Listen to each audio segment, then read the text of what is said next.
தற்போதைய அண்மை செய்தி. சென்னை சிட்லப்பாக்கத்தில் உள்ள சிசிங் ராஜா வீடு உள்ளிட்ட 14 இடங்களில் அதிகாரிகள் சோதனை நடத்தியதில் பல ஆவணங்கள் கைப்பற்றப்பட்டதாக அண்மை செய்தியாக பார்த்துக் கொண்டிருக்கிறோம். இதுகுறித்து கூடுதல் விவரங்களுடன் இணைகிறார் செய்தியாளர் சுப்பிரமணியன். வணக்கம் சுப்பிரமணியன், விவரங்களை சொல்லுங்கள். சென்னை புறநகர் ரவுடியாக இருந்த சிசிங் ராஜா என்கவுண்டரில் கொல்லப்பட்டார். நீலாங்கரை பகுதியில் வைத்து போலீசாரால் என்கவுண்டர் செய்யப்பட்ட அவர் உயிரிழந்தார். சிசிங் ராஜாவுடைய வீடு மற்றும் அவர் தொடர்புடைய இடங்களில்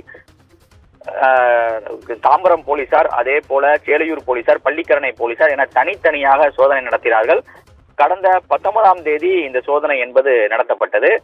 கிழக்கு தாம்பரத்தில் இருக்கக்கூடிய சிசிங் ராஜாவுடைய வீட்டிலும் இந்த சோதனை என்பது நடந்தது. அந்த சோதனையில் பல்வேறு ஆவணங்கள் கைப்பற்றப்பட்டதாக போலீசார் தரப்பில் தெரிவிக்கப்பட்டிருக்கிறது. அதாவது மொத்தம் 14 இடங்களில் அந்த சோதனை என்பது நடத்தப்பட்டிருந்தது. சிசிங் ராஜா வீட்டில் நடத்தப்பட்ட சோதனையில் 2023ஆம் ஆண்டில் சிசிங் ராஜாவுடைய வங்கி கணக்கிற்கு 25 லட்சம், 15 லட்சம் என 2 தவணைகளாக சுமார் 40 லட்சம் வரை பணம் வந்திருப்பது கண்டுபிடிக்கப்பட்டிருக்கிறது. அரசு நிலத்தை போலி ஆவணம் மூலம் பத்திரப்பதிவுக்காக சிசிங் ராஜா உதவி செய்ததற்காக இந்த 40 லட்சம் ரூபாய் கூலியாக கொடுக்கப்பட்டிருப்பதாக முதற்கட்ட விசாரணையில் தெரிய வந்திருக்கிறது. இந்த பணத்தை அனுப்பியது யார் என்ற கோணங்களில் விசாரணையை காவல்துறையினர் முடுக்கிவிட்டு இருக்கிறார்கள்.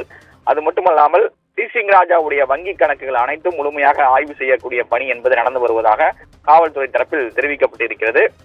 அது மட்டுமல்லாமல் ரவுடி சிசிங் ராஜா மாமூல் மூலமாக சம்பாதித்த சொத்துக்கள் எவ்வளவு என்பது தொடர்பான ஆய்விலும் போலீசார் தற்போது ஈடுபட்டு வருகின்றனர். விவரங்களுக்கு நன்றி சுப்பிரமணியன்.